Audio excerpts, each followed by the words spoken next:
Picture this. Right now, while you're watching this video, there are billions of people scrolling through social media, liking, commenting, sharing. But there's something most of us never notice. For every person posting, there are 10 more who never do. They're there. They're watching. But their profiles, empty, their stories, silent, their last post, maybe from 3 years ago. And here's what's strange. We've built an entire culture around the people who post, but we've never really asked about the ones who don't. Not because they can't, not because they don't have anything to say, but because they've made a choice that goes against everything our digital world tells us to do. They've chosen to disappear. There's a term researchers use, lurkers. But that word feels wrong, doesn't it? It sounds predatory, suspicious, weird. But these people aren't lurking, they're observing. And there's a massive difference. Think about it like this. In every real-world conversation, we instinctively know that not everyone needs to talk. Some people listen, they nod, they absorb. And somehow, we're completely fine with that. But online, silence becomes suspicious. Why aren't you posting? What are you hiding? Are you even real? But here's what neuroscience tells us. The human brain processes information in two distinct modes, active and receptive. When we post, we're in performance mode. Our prefrontal cortex lights up with self-referential thinking. We're crafting, editing, anticipating reactions. But when we simply observe, we enter what researchers call default mode network, a state where we process meaning, make connections, and actually understand things more deeply. The people who don't post aren't disengaged. They might be the most engaged of all. They're just engaging differently. Let me ask you something uncomfortable. How many versions of yourself exist online right now that you no longer recognize? Photos from 2015 where you're smiling with people you don't talk to anymore. Captions full of inside jokes that aren't funny now. Status updates about dreams you've completely abandoned.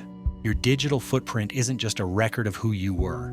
It's a graveyard of past identities, frozen in time, impossible to fully erase. And for some people, that realization is terrifying. Psychologists call this identity discontinuity, the uncomfortable gap between who you were and who you are now. And social media makes it permanent. Every post becomes evidence. Every photo becomes testimony. You can delete things, sure, but the internet remembers. Screenshots exist. Your data is archived somewhere in the cloud forever. So some people make a radical choice. They stop adding to the archive.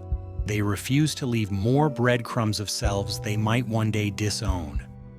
It's not about shame or regret. It's about protecting their right to evolve without digital evidence. Because here's the truth. You can't truly change if every version of you is preserved online, ready to be resurrected at any moment. There's a moment that happens to almost everyone who eventually stops posting. It's subtle. You're about to share something, a photo, a thought, an update, and then you pause, you think, why am I doing this? And suddenly you see the machinery behind the curtain, the invisible script you've been following, the unwritten rules of digital performance, the way you automatically angle your phone for better lighting, the way you rehearse captions in your mind, the way you check back obsessively to see if anyone cared. Psychologists have a name for this moment of clarity: meta-awareness. It's when you step outside your own behavior and observe it like a stranger would. And once you see yourself performing, it's almost impossible to unsee it. This is where it gets interesting. Studies show that people who experience high meta-awareness on social media often report feeling like they're watching themselves live rather than actually living. They describe a strange doubling effect, simultaneously experiencing a moment and narrating it for an imaginary audience. This would make a great post. How should I caption this? Will people think this is too much? And eventually, that narration becomes exhausting. So they stop. Not because they hate social media, but because they're tired of being both the actor and the audience in their own life. Here's something we don't talk about enough. Social media isn't free. We don't pay with money, but we pay with something far more valuable: our attention, our time, and our sense of self. Think about it. Every minute you spend crafting the perfect post is a minute you're not spending living. Every moment you spend checking notifications is a moment you're pulled out of reality. Every time you refresh your feed, you're making a trade, the present moment for digital validation. And for some people, that equation stops making sense. Economists have this concept called opportunity cost, what you give up when you make a choice. The opportunity cost of social media isn't just time, it's presence, it's attention, it's the ability to experience something without immediately thinking about how it will be received. The people who don't post have done the math. They've calculated what they're losing, and they've decided the price is too high. They'd rather own their experiences completely than rent them out for likes. Here's the strangest thing about social media. It was supposed to bring us closer together, but somehow it made real intimacy harder. Because intimacy requires vulnerability, real vulnerability. The kind where you share something true and uncertain, not knowing how it will be received. But social media has turned vulnerability into a performance genre. Authentic posts become their own type of content. Raw emotions become engagement strategies. And people can sense the difference. There's a massive gap between sharing something vulnerable with a trusted friend and posting vulnerability to 500 people who may or may not actually care. One builds connection, the other performs it. The people who don't post often understand this instinctively.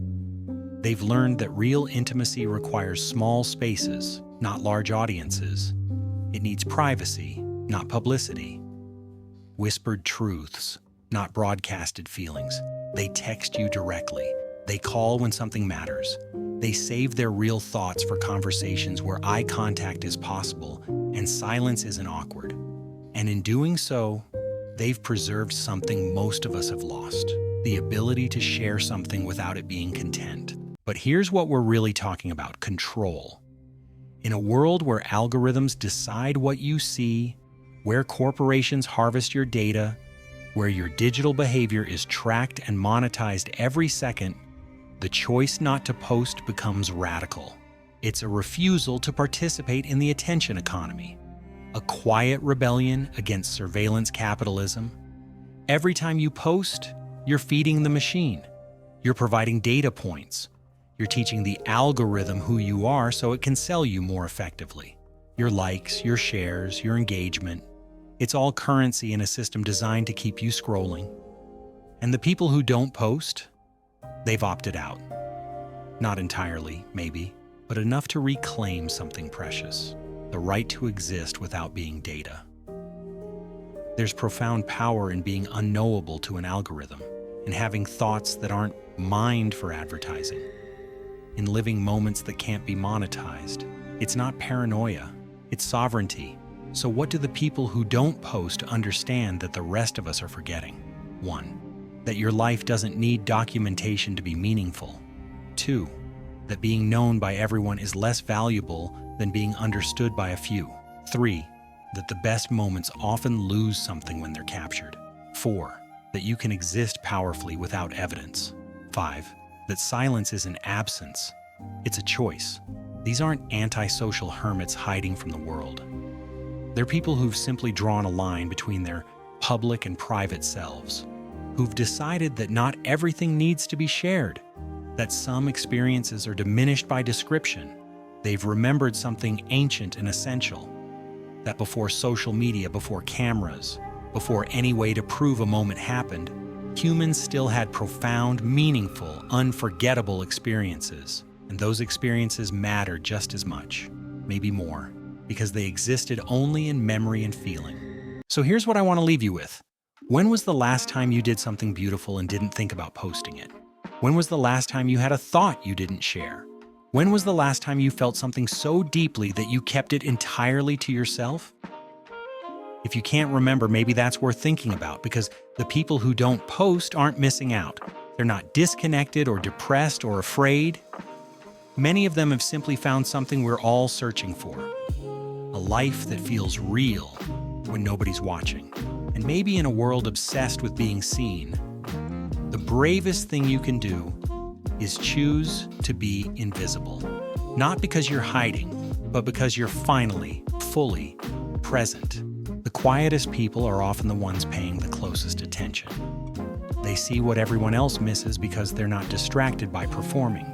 They feel things deeply because they don't immediately dilute them by sharing. And maybe that's the real gift of silence. It lets life be life instead of content. So to everyone watching who rarely posts, you're not alone. You're not broken. You're not missing the point. You might be the only ones who get it.